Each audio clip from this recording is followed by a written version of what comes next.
नमस्कार दोस्तों, स्वागत है आपका हमारे YouTube channel M with Nitin में। दोस्तों, आज हमारा टॉपिक चलेगा वृहद हिमालय। अब तक हमने क्या पढ़ लिया?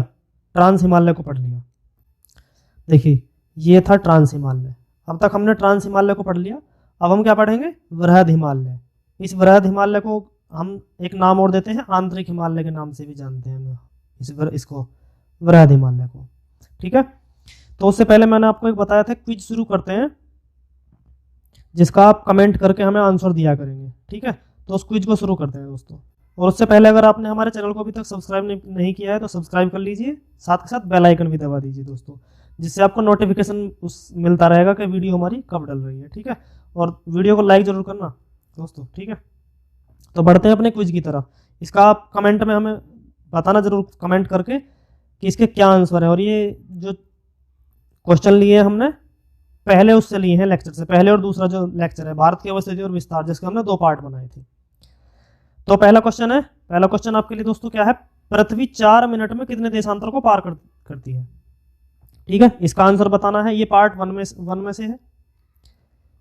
दूसरा क्वेश्चन है, भारत की मानक समय रेखा कहां से होकर गुजरती है? ये बताना है किस स्थान से। कहां का मतलब है उस स्थान का नाम बताना है, किस स्थान से होकर गुजरती है। ये भी पार्ट 1 का क्वेश्चन है। अगला है 10 डिग्री चैनल किस किस के मध्य स्थित है? ये भी पार्ट 1 का, कहां कहां पर, मतलब कौन कौन से वे स्थान है जिनके बीच में 10 डिग्री चैनल स्थित है। अगला है, भारत के वे राज्य जिनकी सीमा 3 देशों के साथ लगती है। ये पार्ट 2 का क्वेश्चन है दोस्तों। ठीक है, वे ऐसे राज्य बताने हैं जो 3 देश, केवल एक राज्य है वो, और 3 देशों के साथ सीमा साझा करता है। ठीक है, नेक्स्ट है, पांडिचेरी में कितने जिले हैं और वो कहां कहां पर स्थित है? उनकी स्थिति बतानी है, कितने जिले हैं और वो कहां कहां पर उनकी स्थिति है। ये भी पार्ट 2 का क्वेश्चन है। इनका आंसर आपको कमेंट में देना है दोस्तों।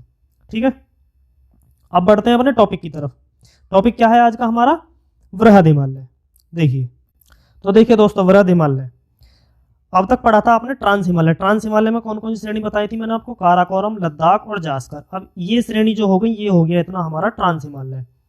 और ट्रांस हिमालय के दक्षिण में जो है, ये कहां पर आएगा? दक्षिण में आएगा। ट्रांस हिमालय के दक्षिण में कौन सा हिमालय आता है? वृहद हिमालय। उसी तरीके से वृहद हिमालय के दक्षिण में आएगा मध्य हिमालय, और मध्य हिमालय के दक्षिण में आएगा ये शिवालिक हिमालय। इस हिमालय को हम, वृहद हिमालय को, आंतरिक हिमालय भी कहते हैं। इसका नाम क्या है? आंतरिक हिमालय। और ये वाला हो जाएगा बाह्य हिमालय। शिवालिक हिमालय को बाह्य हिमालय भी कहते हैं। और ये मध्य हिमालय है ही। जो बीच वाला है वो मध्य हो गया, जो बाहर वाला है वो बाह्य, और जो अंदर वाला है वो आंतरिक हिमालय हो गया। ठीक है, तो ट्रांस हिमालय जो है वो कहां पर स्थित है? सॉरी, वृहद हिमालय कहां पर स्थित है? ट्रांस हिमालय के दक्षिण में। और ट्रांस हिमालय में भी कौन सी श्रेणी के दक्षिण में आएगा? जास्कर के। सीधी सीधी बात है इसकी, सबसे दक्षिणी श्रेणी कौन सी है? जास्कर। और जास्कर के दक्षिण में क्या आएगा? वृहद हिमालय। ठीक है, अब देखिए दोस्तों, इस वृहद हिमालय को कितने नामों से जाना जाता है? सबसे पहला हो गया वृहद हिमालय। दूसरा, इसका सर्वोच्च हिमालय भी कहते हैं, ग्रेटर हिमालय भी कहते हैं, महान हिमालय, हिमाद्री हिमालय और आंतरिक हिमालय। अब देखिए, सर्वोच्च और ग्रेटर हिमालय क्यों कहते हैं? कि लगभग भारत की छोड़िए, विश्व की 10 सबसे ऊंची चोटी, विश्व की 10 सबसे ऊंची चोटी जो है वो वृहद हिमालय के अंतर्गत आती है। ये वृहद हिमालय है, इसके अंतर्गत विश्व की 10 ऊंची चोटी आती है, जैसे एवरेस्ट, कंचनजंगा, मकालू, धौलागिरी, अन्नपूर्णा। देखो ये सारी यहीं पे हैं। माउंट एवरेस्ट हो गई एक, मकालू, कंचनजंगा, धौलागिरी, नंदा देवी, अन्नपूर्णा, ये सारी की सारी वृहद हिमालय पे हैं। और ये भारत की ऊंची चोटियों में नहीं आती, ये विश्व की ऊंची चोटियों में आती है, विश्व की सबसे ऊंची चोटियों में। कुछ हिस्सा ऐसा है ये नेपाल में आता है, तो ये एवरेस्ट नेपाल में है, ना कि भारत में। तो हिमालय की तो भारत की छोड़िए, विश्व की सबसे 10 ऊंची चोटियों में हिमालय की ऊंची चोटी आती है। ठीक है, एक और चीज देखिए, ये जास्कर श्रेणी है, और जास्कर श्रेणी और ये वाला जो वृहद हिमालय है, इन दोनों के जो बीच का स्थान है, इसको बोलते हैं हम सचर जोन। क्या नाम देते हैं इसको हम? Suture zone. तो एक सीधा सीधा बन जाता है यहाँ क्वेश्चन, वृहद हिमालय ट्रांस हिमालय से सचर जोन द्वारा अलग होता है। तो ये जास्कर श्रेणी तो ट्रांस हिमालय का भाग है, और ये वाला हिस्सा है, ये है वृहद हिमालय। तो वृहद हिमालय ट्रांस हिमालय से किसके द्वारा अलग होता है? सचर जोन द्वारा अलग होता है। ठीक है, ये सचर जोन है किस किस के बीच का हिस्सा? जास्कर श्रेणी के और बृहद हिमालय के बीच का हिस्सा। देखिए ये वाला हिस्सा है, ये तो होगी जास्कर श्रेणी, ये वाली, और ये जो बीच वाला हिस्सा बचा ये है सचर जोन। क्या नाम दे दिया इसको? Suture zone. समझ में आ गया? जो जास्कर और बृहद हिमालय के जो बीच का हिस्सा है, ये जो इसका गैप है, मान लो जैसे ये वाला गैप हुआ इसमें, ऐसे ही गैप सेम यहाँ पर होगा, उसी गैप को कहते हैं हम सचर जोन। ठीक है। अब देखिए जो विस्तार हिमालय का बताया था हमने, बृहद हिमालय, वही विस्तार इसका है। हिमालय का क्या था? इधर पश्चिम में नंगा पर्वत से लेकर, सबसे इसका पश्चिमी हिस्सा है नंगा पर्वत, और सबसे पूर्वी हिस्सा क्या था हिमालय का, जो शुरुआत में हिमालय में बताया था, नामचा बरवा, वो कहाँ पर है? अरुणाचल प्रदेश में। ये पूर्वी हिस्सा हो गया, ये पश्चिमी हिस्सा है। पूर्वी हिस्सा उसका नाम है नामचा बरवा, नामचा बरवा, और जो सबसे पश्चिमी हिस्सा है उसका नाम है नंगा पर्वत। तो जो बृहद हिमालय है वही हिमालय का हिस्सा है। उससे ऊपर पहले आपने पढ़ा था ट्रांस हिमालय, वो हिस्सा ट्रांस हिमालय का, हिमालय का हिस्सा नहीं है ट्रांस हिमालय। तो इसका पश्चिमी हिस्सा हो गया नंगा पर्वत और पूर्वी हिस्सा हो गया नामचा बरवा। ठीक है। तो बृहद हिमालय का जो हिमालय का सबसे पश्चिमी हिस्सा है वही बृहद हिमालय का है, और जो पूर्वी हिमालय का है सबसे हिस्सा, वही बृहद हिमालय का सबसे पूर्वी हिस्सा है। नामचा बरवा नामचा बरवा पूर्वी और नंगा पर्वत पश्चिमी हिस्सा है। नामचा बरवा पर्वत श्रेणी जो है वो तिब्बत के पठार के अंतर्गत आती है। ये वाली जो नामचा बरवा, ये वाली जो है तिब्बत के पठार के अंतर्गत आती है। तिब्बत का पठार, और तिब्बत किसके अंतर्गत है? वो चीन के अधिकार में है। ठीक है।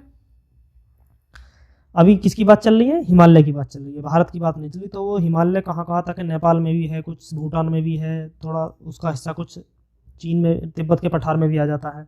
तो उसकी तिब्बत आता है चीन के हिस्से में। ठीक है। अब जो बताई थी आपको विश्व की जो 10 सबसे ऊंची चोटी है वो बृहद हिमालय के अंतर्गत आती है।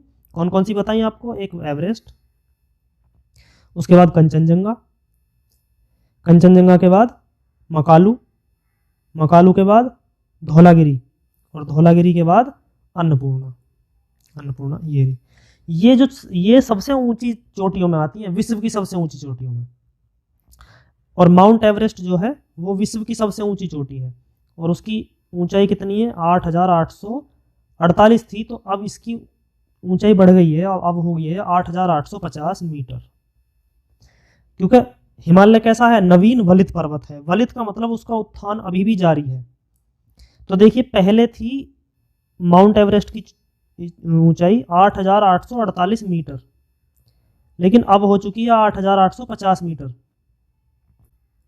पहले थी 8,848 मीटर और अब है 8,850 मीटर।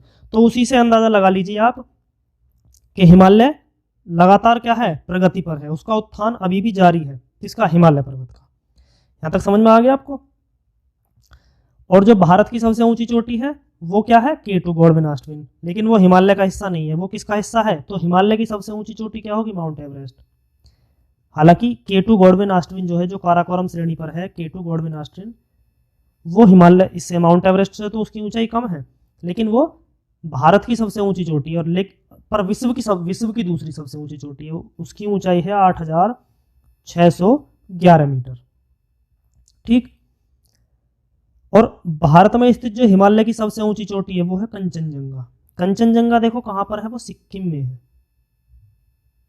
ठीक है, यहां पर सिक्किम है, सिक्किम में कंचनजंगा स्थित है। ये एवरेस्ट जो है ये है नेपाल के अंतर्गत आती है, तो ये भारत की नहीं है।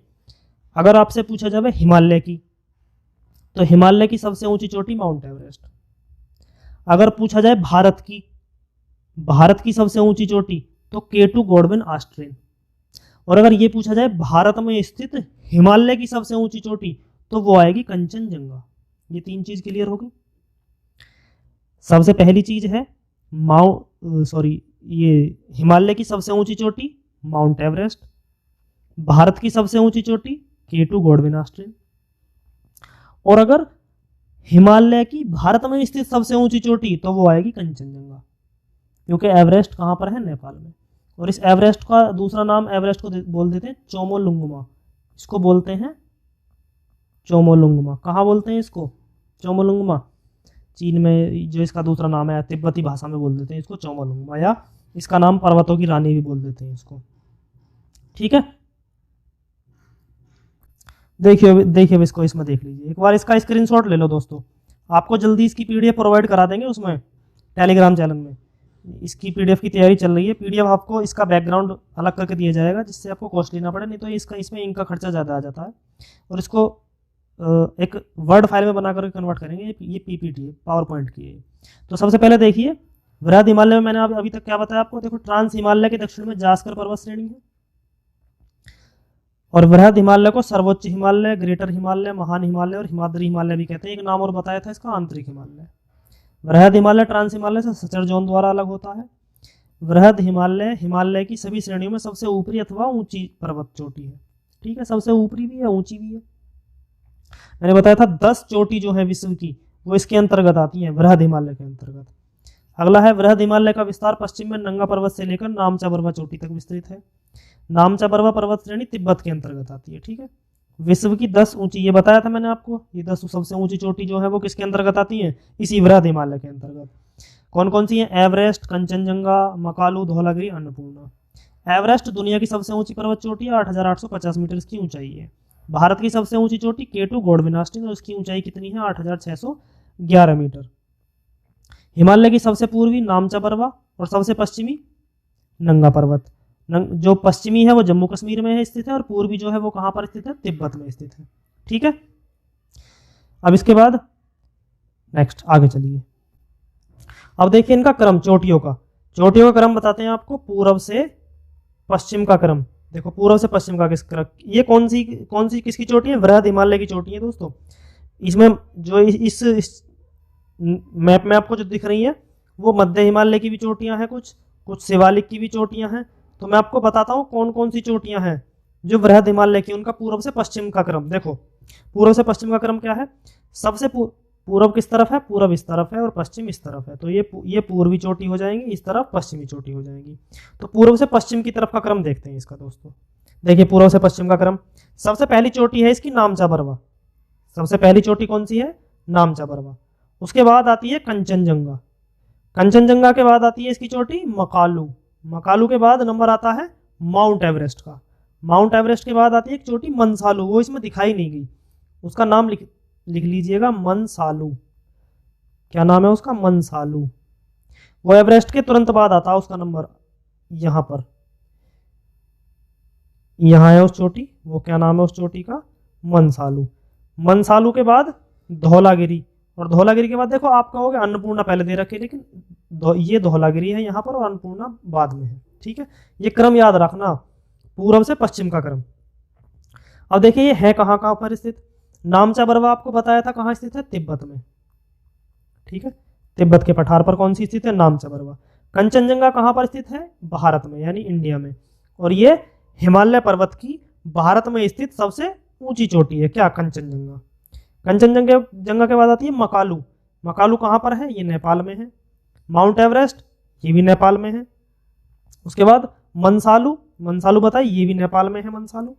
मनसालू के बाद धौलागिरी, ये भी नेपाल में है। और धौलागिरी के बाद अन्नपूर्णा, ये भी नेपाल में है। और बाकी चोटियां कहाँ पर हैं इसकी? नेपाल में। ठीक है, तो इसकी चोटियां नेपाल में ज्यादा है, जो जिनकी ऊंचाई अधिक दी हुई है। अब भारत में देखिए, भारत में कौन कौन सी चोटी आती है? ये भारत में अभी तक कौन सी चोटी आई? सिर्फ एक आई, कंचनजंगा। नामचा बरवा तिब्बत में आई, मकालू, माउंट एवरेस्ट, एक थी मनसालू, धौलागिरी और अन्नपूर्णा, ये कहाँ पर है? ये नेपाल में है। भारत में देखिए कुछ और चोटियां हैं, जैसे एक नाम है कामेत, एक नंदा देवी, एक इसमें दर्शाई नहीं गई, एक है बंदरपुच्छ। वो भी कहाँ पर स्थित है? वृहद हिमालय पर। और किस राज्य में? उत्तराखंड राज्य में। एक बद्रीनाथ है, एक त्रिशूल है। ठीक है, एक श्रेणी का नाम है त्रिशूल और एक का नाम है बद्रीनाथ। ठीक है, क्या नाम है दोस्तों? बद्रीनाथ। देखिए उसको मैं दिखाता हूं आपको। देखिए कौन कौन सी चोटी है इसमें। देखिए कहते हैं भारत के उत्तराखंड राज्य में महत्वपूर्ण पर्वत चोटियां स्थित है, कामेत, नंदा देवी, त्रिशूल, बंदरपुच्छ और बद्रीनाथ। ये चोटियां हैं जो कहां पर स्थित हैं? भारत के उत्तराखंड राज्य में स्थित है। अब देखिए जो मैंने आपको समझाया था अभी, हिमालय की पूर्व से पश्चिम की ओर पर्वत श्रेणियों का क्रम निम्न इसमें दिया हुआ है निम्नलिखित। सबसे पहली चोटी नामचा बरवा, ये कहाँ पर है, तिब्बत में है। फिर कंचनजंगा, ये भारत में है। मकालू, एवरेस्ट, मनसालू, धौलागिरी और अन्नपूर्णा, ये कहाँ पर है, नेपाल में स्थित है। नीचे उनका ये दिया हुआ है राज्य कौन कौन से राज्य में स्थित है। उत्तराखंड में आपको बता ही दिया, कामेत, नंदा देवी, त्रिशूल, बंदरपुर और बद्रीनाथ। एवरेस्ट को तिब्बती भाषा में चोमोलुंगमा कहते हैं। किस कौन सी चोटी को, एवरेस्ट चोटी को, जो विश्व की सबसे ऊंची चोटी है। उसके बाद किसका नंबर आता है, K2 गॉडविन ऑस्टिन का, जो भारत की सबसे ऊंची चोटी है। और अगर हिमालय की सबसे ऊंची चोटी की बात पूछ ली जाए जो भारत में स्थित है, उसका नाम क्या है, कंचनजंगा। ये तीन चीज दोस्तों ध्यान से लिख लेना, नोट कर लेना इस चीज को। अब आते हैं उत्तराखंड में 2 ग्लेशियर हैं, उनके नाम है गंगोत्री और यमुनोत्री। देखो गंगोत्री से गंगा निकलती है और यमुनोत्री से यमुना। गंगोत्री गंगा का उद्गम स्थल है और यमुनोत्री यमुना का। ये किसके हैं ग्लेशियर उत्तराखंड में, वृहद हिमालय पर। किस पर, वृहद हिमालय पर। ये दोनों वृहद हिमालय पर गंगोत्री और यमुनोत्री 2 ग्लेशियर स्थित हैं। जैसे सियाचिन, बिस्फर, हिस्फर, बाल्टोरा, ये बियाफो, ये कहां पर स्थित थे, ये थे ट्रांस हिमालय में स्थित। ये ग्लेशियरों के नाम पूछ लेता है, कौन सा ग्लेशियर किस हिमालय पर स्थित है। तो वृहद हिमालय पर कौन कौन से हैं, गंगोत्री और यमुनोत्री 2 ग्लेशियर है। जैसे गंगोत्री से गंगा निकलती है और यमुनोत्री से यमुना निकलती है। ठीक है, तो दोस्तों आपका टॉपिक क्लियर हुआ। वृहद हिमालय का टॉपिक दोस्तों आपका क्लियर हुआ। नेक्स्ट टॉपिक चलेगा आपका शिवालिक हिमालय, सॉरी मध्य हिमालय। मध्य हिमालय के बाद आपका एक बचा शिवालिक हिमालय। अब देखिए अगर वीडियो जो बड़ी नहीं हुई तो इनको एक ही वीडियो में बना देंगे हम दोनों को, मध्य हिमालय को भी और शिवालिक हिमालय को भी। अगर वीडियो बड़ी होती है तो एक वीडियो में मध्य हिमालय पढ़ाएंगे, एक में शिवालिक हिमालय। शिवालिक हिमालय ज़्यादा बड़ा टॉपिक नहीं है, थोड़ा मध्य हिमालय इतना ही बड़ा है जितना वृहद हिमालय है। ठीक है, तो दोस्तों मिलते हैं नेक्स्ट वीडियो में मध्य हिमालय और शिवालिक हिमालय के साथ, या सिर्फ केवल मध्य हिमालय के साथ। नेक्स्ट शिवालिक हिमालय बना देंगे उससे अगला। और दोस्तों चलते चलते और दोस्तों एक बार बोल देते हैं, अगर आपने चैनल को अभी तक सब्सक्राइब नहीं किया है तो सब्सक्राइब कर लीजिए, साथ के साथ बेल आइकन जरूर दबा देना जिससे आपको नोटिफिकेशन मिलती रही। लाइक जरूर करना दोस्तों वीडियो को, और कमेंट करके जरूर बताना। कमेंट तो आप करेंगे क्योंकि मैंने वीडियो की शुरुआत में आपको क्वेश्चन दे दिए, इन 5 क्वेश्चनों के आपको आंसर देने हैं सभी को। ठीक है, देखते हैं किसकी कितनी एक्यूरेसी आती है, कितना आपने अभी तक पढ़ा, कितना आपको समझ में आया। ठीक है, मिलते हैं दोस्तों नेक्स्ट वीडियो में, तब तक के लिए नमस्कार, जय हिंद।